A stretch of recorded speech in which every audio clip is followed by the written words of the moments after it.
ओम नमः शिवाय.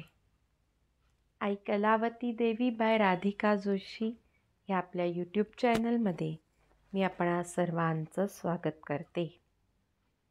आज तुम्हाला थोडंसं आश्चर्य वाटेल की राधिका समोर दिसत नाही आहे.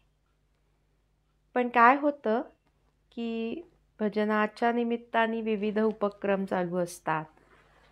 परत ऑफिस असतं, घरातलं असतं, आमच्या इथली उपासना असते.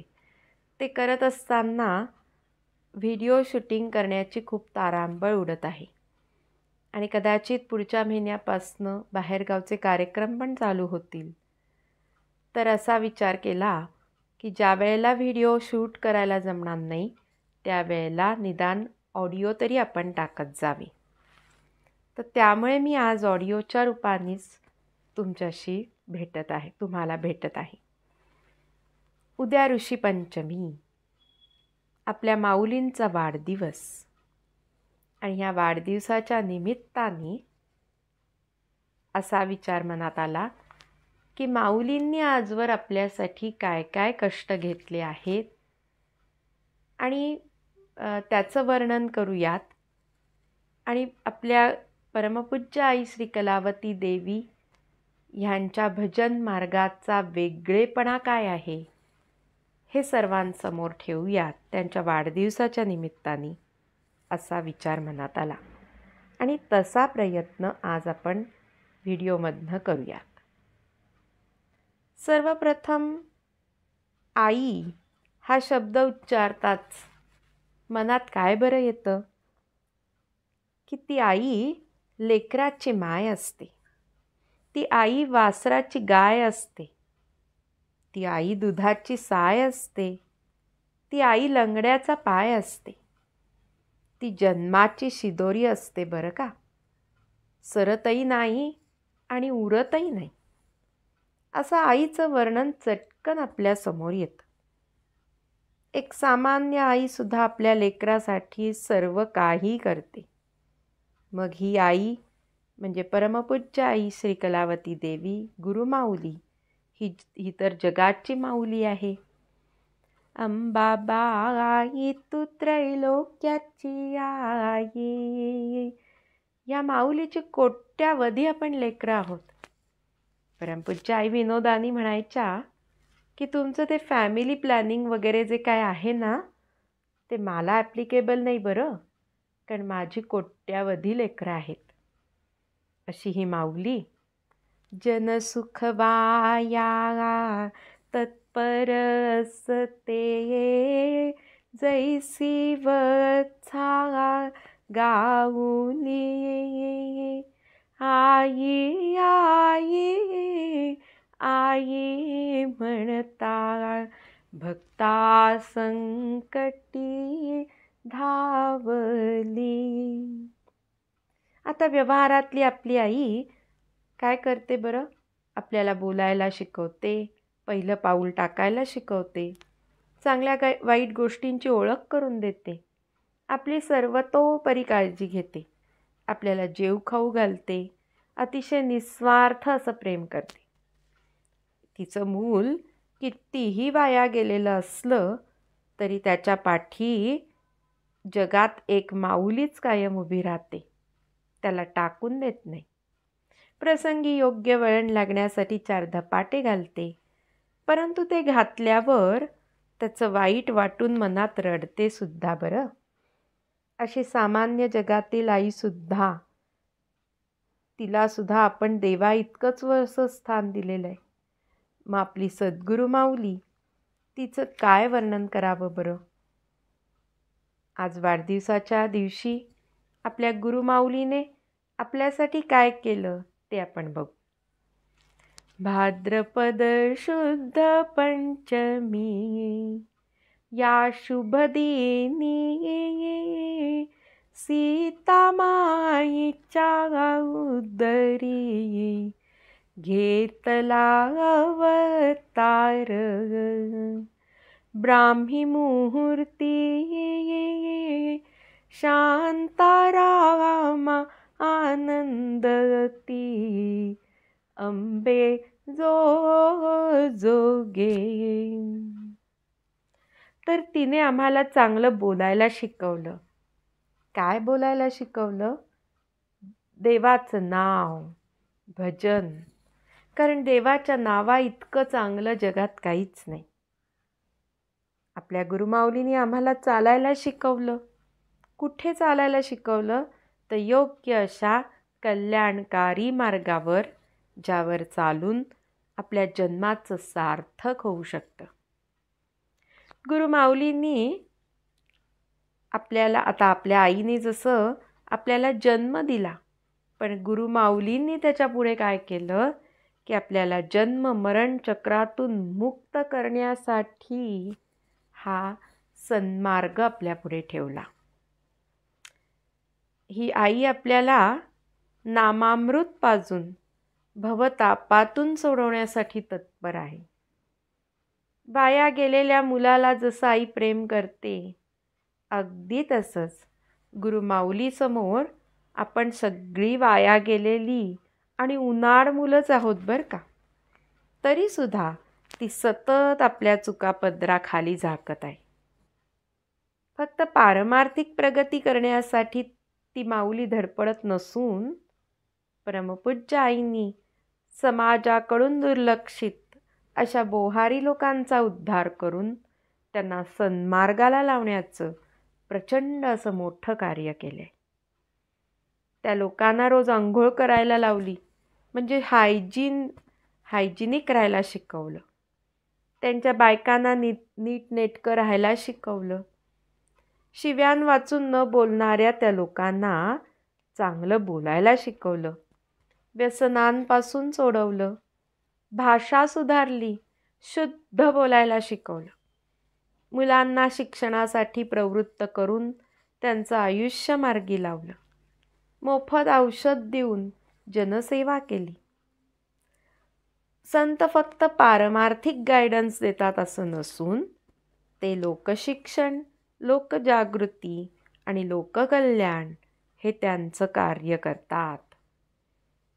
आता माझ्या आईला सुद्धा कैलासवासी मंदा मराठे जोशी हिला सुद्धा जवळजवळ माझी आई 24 वर्ष परमपूज्य आईंच्या सहवासात होती. मुंबई भागात जेव्हा जेव्हा परमपूज्य आई यायच्या तेव्हा प्रत्येक वेळेला माझ्या आईला त्यांच्या जवळची सेवा करण्याचा योग आलेला आहे. आणि मग ते करत असताना परमपूज्य आईंनी तिला व्यावहारिक गोष्टींचं पण ट्रेनिंग दिलं, जसं विशालाक्षींना दिलं. ह्याचा उल्लेख आपण चरित्रात वाचतो. किचनमधल्या सर्व गोष्टींपासनं सगळं काही संसारातलं ट्रेनिंग माझ्या आईला मिळालं.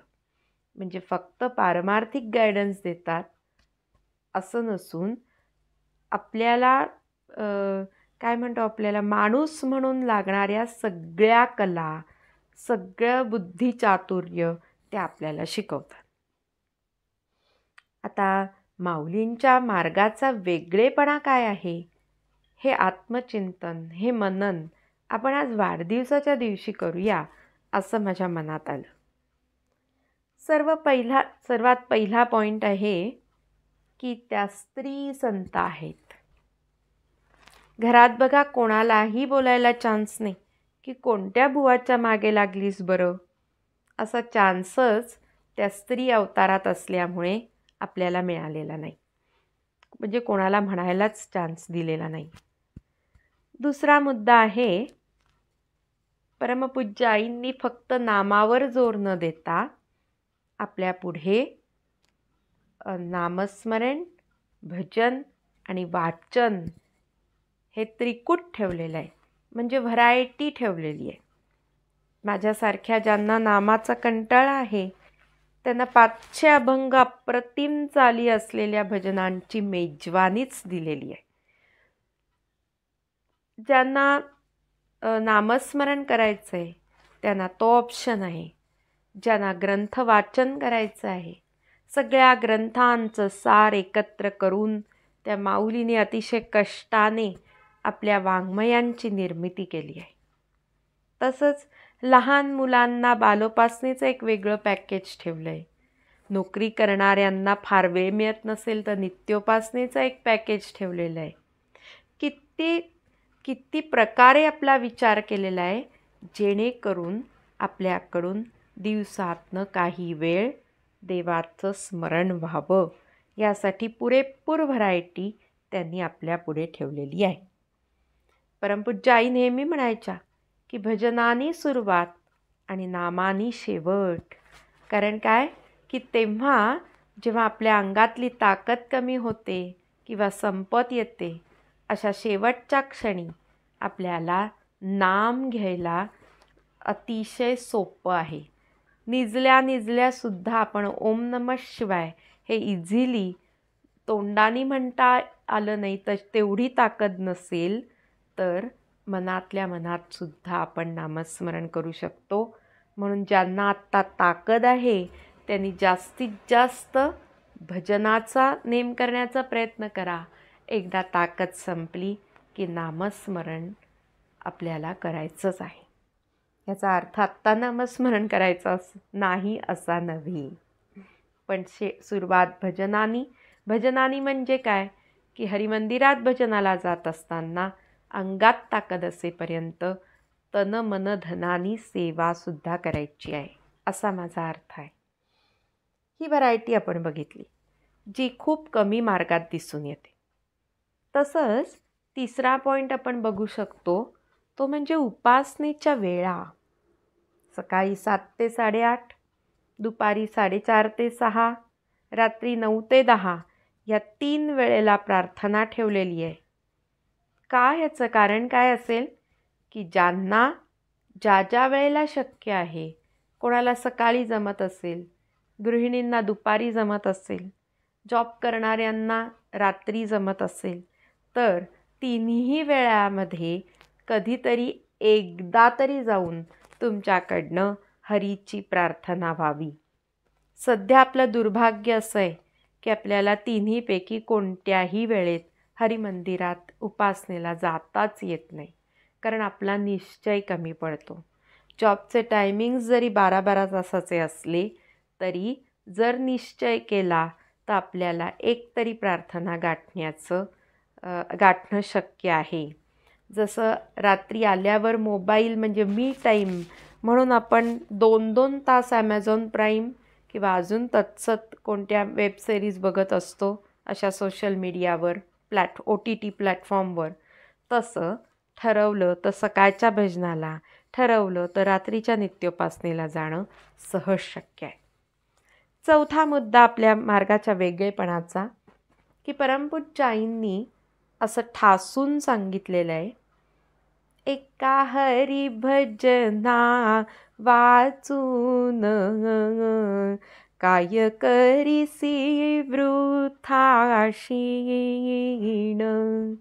परमपूज्य आईंनी भजनानेच सगळं काही होईल असं सांगितलं आहे.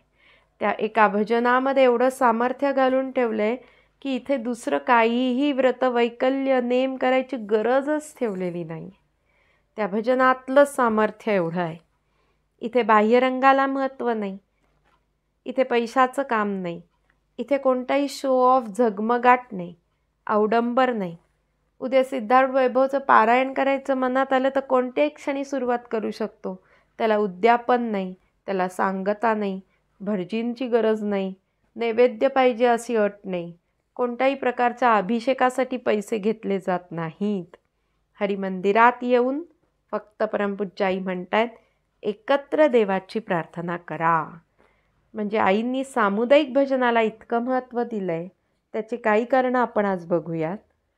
एक म्हणजे मंदिरात आपण गेलो, एकदा दरबारात गेलो की आपल्याला कोणीही डिस्टर्ब करू शकत नाही.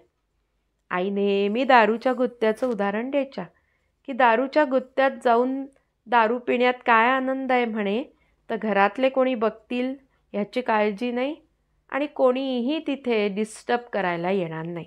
घरात बसलो तर हा आला तो आला, लाजे पोटी थोडंसं लपून छपून दारू प्यायला लागेल, पण तिथे जाऊन सगळेच दारू पिणारे असल्यामुळे मनसोक्त त्याचा आनंद लुटता येतो.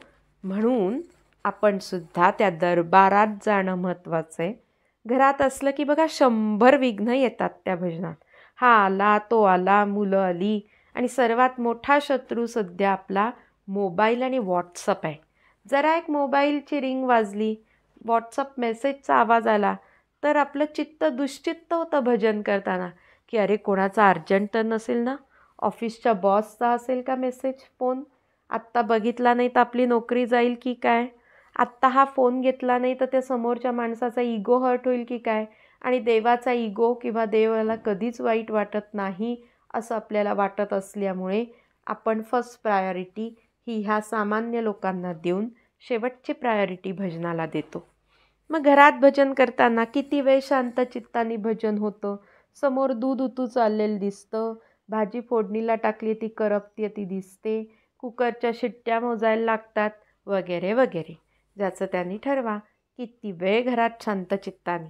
आणि म्हणून सामुदायिक भजनाची पॉवर आईंनी सांगितली आहे. 100 लोक एकत्र येऊन जेव्हा देवाला हाक मारतात म्हणे, तेव्हा त्या एकत्र 100 लोकांकडून मोठी शक्ती म्हणजे सध्याच्या भाषेत पॉझिटिव्ह व्हायब्रेशन्स तयार होतात आणि त्या एकत्रित व्हायब्रेशन्स देवापर्यंत अधिक जोरात पोचतात. कशाच्या कंपॅरिझनमध्ये? एकट्या माणसाच्या कंपॅरिझनमध्ये. आणि म्हणून अशी प्रार्थना देवाला लवकर पोचते.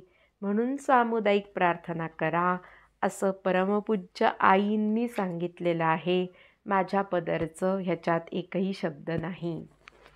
असा विनाखर्चिक सोपा मार्ग.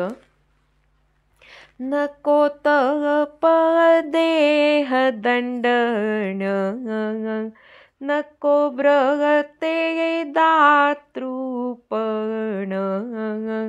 नको वेदांचे पठण, नको कर्म अनुष्ठान,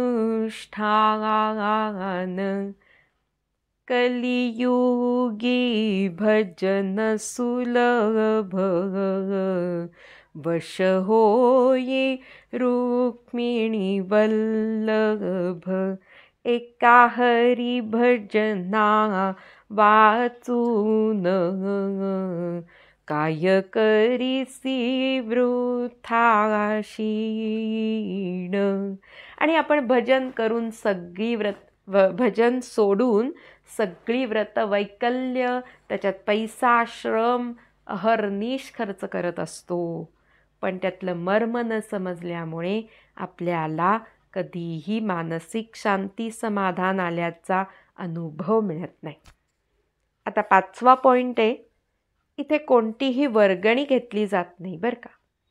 परमपूज्य आईंना जबरदस्ती कोणाकडून पैसे घेणं मुळीच मान्य नाही. सगुण रूपात आई असताना अशी खूप उदाहरणं आहेत की जिथे परस्पर आईंना न विचारता वर्गणी जमवली गेली. तिथे आज्ञापालन, तिथे परमपूज्य आईंनी पत्रात पण वेळोवेळी लिहिलेलं आहे, आमच्याकडे जी पत्र आहेत त्यामध्ये, की एखाद्या ठिकाणी माझं आज्ञापालन करायला जमत नसेल तर तिथले भजन बंद करा. अशा मजकुराची आईंची पत्र आमच्याकडे आहेत. म्हणजे आईंना जबरदस्ती वर्गणी घेण्याचा किती तिटकारा होता हे यावरनं समजू शकतं. त्यामुळे भजनात आरती लावायचीच नाही अशी आईंची पद्धत आहे. कारण आरतीच्या ताटात लोक पैसे टाकतात म्हणून. आई म्हणतायत, आता कान देऊन आपण ऐकूया. आई म्हणतायत की भजन करण्यापाठीमागे आपलं आणि इतरांचं देवाविषयीचं प्रेम वाढवण्याचा एकच उद्देश असला पाहिजे. तिथे जर पैशाचा संबंध आणला तर उपासनेत कमीपणा येतो, हरिमंदिरचं नाव वाईट होतं, आपली भक्ती गढूळ होऊ लागते आणि देवापासून आपण दिवसेंदिवस लांब जाऊ लागतो. हे परमपूज्य आईंच्या तोंडातले शब्द मी जसेच्या तसे सांगत आहे. आई म्हणतात, आमचा भजनाचा जो मार्ग आहे तो म्हणजे सकामातून निष्कामाकडे जाण्यासाठी आहे. आमचा मार्ग हा पैसा मिळवायचा नसून हरिप्रेम मिळवायचा आहे. प्रेमाचे देणे दुधापरी, मागुनी घेता जलापरी, हट्टानी घेता अशुद्धापरी, ऐसे कथिले गुरुवरी. आता 6वा पॉईंट आहे की आमच्या ह्या मार्गात ना फुल ट्रान्सपरन्सी आहे.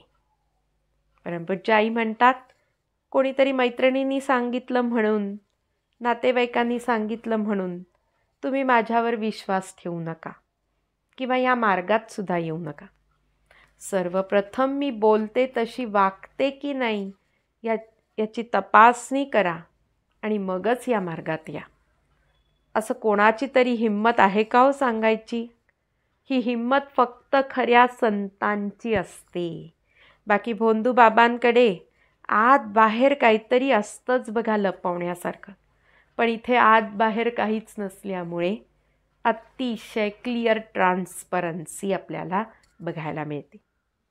आता 7वा पॉईंट आहे, कृष्णासारखंच अगदी आईंचं आकर्षण आहे बघा. परमपूज्य आईंच्या इथे गेल्यावर सगुण रूपात तर माझ्या आईला वगैरे असं व्हायचं की भूक तहान झोप या सर्वांचं विस्मरण. परत घरी म्हणून जाऊ नये, घरातली आठवण म्हणून येत नसायची. आपण जणू काही ब्रह्मानंदात पोहत आहोत की काय असा भास व्हायचा.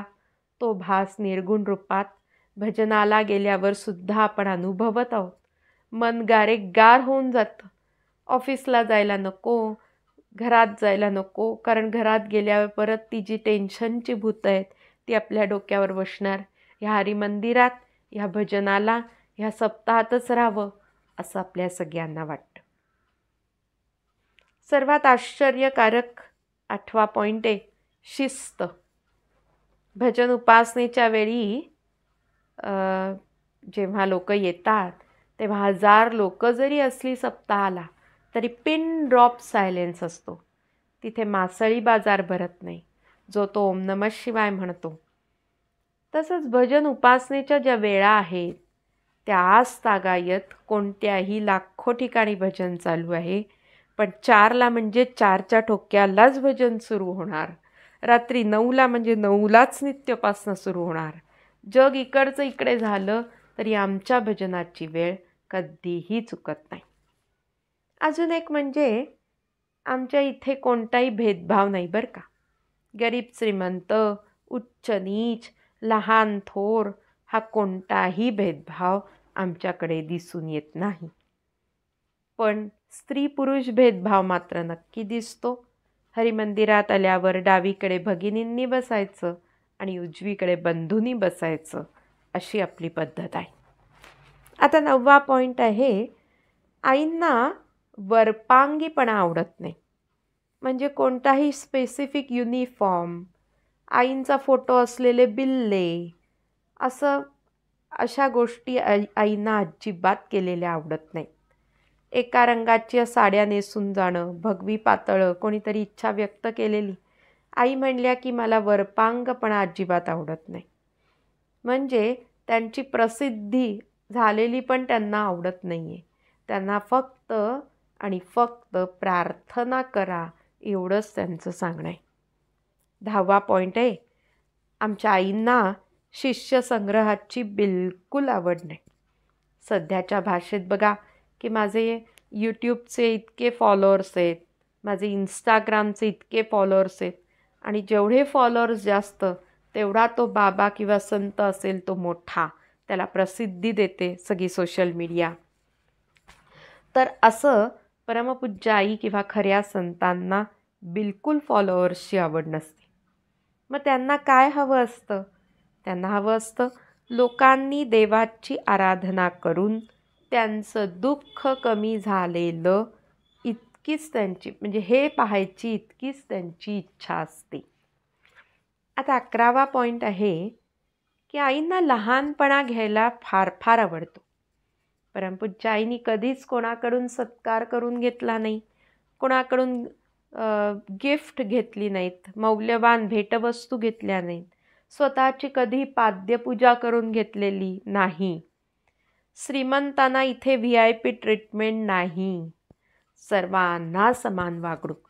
पण आपण मात्र शाखेत जो जास्त वर्गणी देतो त्याला VIP ट्रीटमेंट देतो आणि जो 1 रुपयासुद्धा देत नाही त्याला अजिबात चांगली वागणूक देत नाही, त्याच्याशी प्रेमाने बोलत नाही. पण मी सांगू इच्छिते, मी बऱ्याच शाखांमध्ये हे बघितलेलं आहे, पण मी सांगू इच्छिते की असं शाखा प्रमुखांनी करू नका. ते आईंना आवडणारी गोष्ट नाही आहे.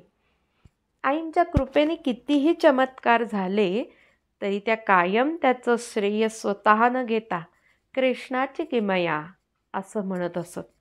म्हणजे कमीपणा किती किती खालच्या पातळीला जाऊन, म्हणजे किती डाऊन टू अर्थ मला म्हणायचं. खालची पातळी म्हणजे की किती स्वतःला ग्राउंडेड ठेवलं आहे.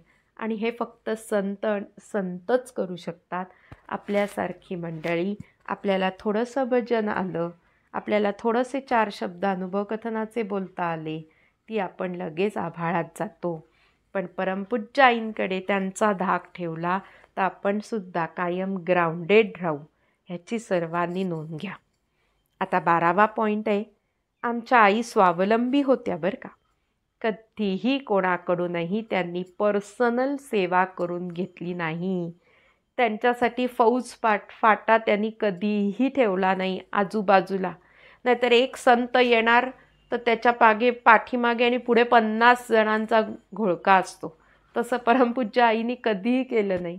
ज्या गावावरनं, एका गावावरनं दुसऱ्या गावाला जायचं असेल तर एखाद्या कोणत्या तरी सेवेकऱ्याला माहिती असायचं. इतक्या गुपचूप पद्धतीने त्या त्यांचं कार्य करायच्या. 13वा पॉईंट आहे, मी जसं म्हटलं की पोहारी समाजाचं कल्याण केलं. आपल्यासारख्या अनेक दुःखी कष्टी लोकांचे मोडकळीला आलेले संसार नीट केले. अनेक चुकीच्या मार्गावर गेलेल्या तरुणांना सरळ मार्गावर आणून त्यांना शिक्षणाकडे वळवलं. त्यांना स्वतःच्या पैशांनी डॉक्टर, इंजिनियर, वकील बनवलं आणि त्यांना त्यांच्या उद्योगाला लावलं. दीनदलितांची सेवा तर केलीच. मी म्हटलं तसं अतिशय मोफत औषधं दिली आणि एकंदरीत लोकांचं दुःख दूर करण्याकडेच त्यांनी संपूर्ण लक्ष पुरवलं. आता पुढचा पॉईंट आहे, कोणत्याही संतांच्या ठिकाणी आपल्यासारखी भजन साधना नाही, याचा मला अभिमान वाटतो हे सांगताना. सगळीकडे बघा, ऑब्झर्व करा, संतांच्या ठिकाणी एक जेमतेम 2 वेळेला दिवसातनं आरती होते, ती सुद्धा अर्ध्या तासाची, मॅक्सिमम अर्धा तास. 10 मिनिटाची आरती आणि नंतर प्रसाद वाटप, खलास. पण परमपूज्य आईनी 365 दिवस दिवसातून 3 वेळची भजन साधना ठेवली आहे. त्याच्या मागचं लॉजिक असं आहे की आपल्या हातून उपासना घडल्याशिवाय देव खुश होत नाही. नुसती आरती करून, भटजींनी अभिषेक करून असं जर आपल्याला पुण्य मिळत असतं तर काय हवं होतं. आणि असं न मिळाल्यामुळेच आपण सगळेजण अजून सुखी झालेलो नाहीत. आणि देवाला खुश करण्यासाठी आपल्या हातून, जसं आपलं पोट भरायला आपल्याला जेवायचं आहे तसं आपल्याला सुखी व्हायचं असेल तर दिवसातनं 1.5 तास आपल्याकडनं उपासना घडावी. हे परमपूज्य आईंच्या मार्गाचं सर्वात वेगळेपण आहे. आणि सर्वात शेवटचा पॉईंट आजच्या व्हिडिओतला कहर आहे आपल्या मार्गाच्या वेगळेपणाचा. आणि मला अभिमान आहे, माझ्यासारखे लोक, त्यांच्यासाठी हा मार्ग उत्तम आहे. काय आहे तो पॉईंट? की दर्शनासाठी कोणतंही वेटिंग नाही. आपण डायरेक्ट दर्शन परमपूज्य आईंचं घेऊ शकतो. 1.5 तास जो भजनाला बसेल त्याला डायरेक्ट आईंजवळ कम्युनिकेशन करता येतं, त्याला डायरेक्ट कॉन्टॅक्ट करता येतो, त्याला डायरेक्ट त्यांच्याशी वशिला लावता येतो. कारण परमपूज्य आईंचं दर्शन आपल्याला 1.5 तास होतं. भजनाव्यतिरिक्त पण काही वेळ हरिमंदिर चालू असल्यामुळे त्यावेळेला जाऊन शांत चित्तानी फोटोसमोर बसून आईंशी हितगुज करता येतं, आपलं सुखदुःख शेअर करता येतं. नाहीतर इतर देवस्थानाला 2 मिनटं फक्त लाईन लावून, ती लाईन 8-10 तासांची असते, ती लाईन लावून 1 किंवा 2 मिनटं त्या देवापुढे उभं राहता येतं. त्याला न्याहाळता येत नाही का आपलं हितगुज त्याच्याशी करता येत नाही. कोण असेल तिथले सेवेकरी किंवा पोलीस असतील ते चला चला चला म्हणून आपल्या पाठीमागे लागलेले असतात आणि अशामध्ये आपलं दर्शन कधीच शांतचित्ताने होत नाही. परंतु 10 तास लाईन लावल्यावर मग मला दर्शन झालं, ह्यात आपल्याला मोठेपणा असल्यामुळे परमपूज्य आईंचं दर्शन कायम शांतचित्ताने पाहिजे तेवढा वेळ होऊ शकतं, ह्याचं महत्त्व आपल्याला वाटत नाही. कारण आपण शो ऑफच्या मागे लागले.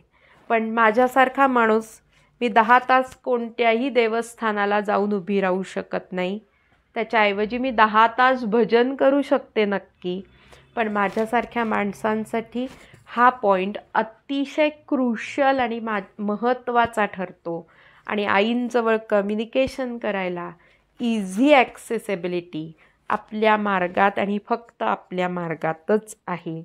त्यामुळे हे माझे परमपूज्य आईंच्या मार्गाच्या वेगळेपणाचे पॉईंट्स होते. तर अशी थोर माऊली आपल्याला मिळाली हे आपलं अनेक जन्मांचं सुकृत उदयाला आलं आहे. पण ते जतन करायचं मात्र आपल्याच हातात आहे. आणि अशा माऊलीचं वर्णन करायला शब्द कमी पडत आहेत. पण इतकंच म्हणावंसं वाटतंय की लाभहूदीन नवस म्हणून या लाभला गोड सहवास तव दिव्य चरणाचा दास करी या माया नंदास अंबे जो जोगे कलावती जगज्जननी भगवती अंबे जो जोगे. धन्यवाद.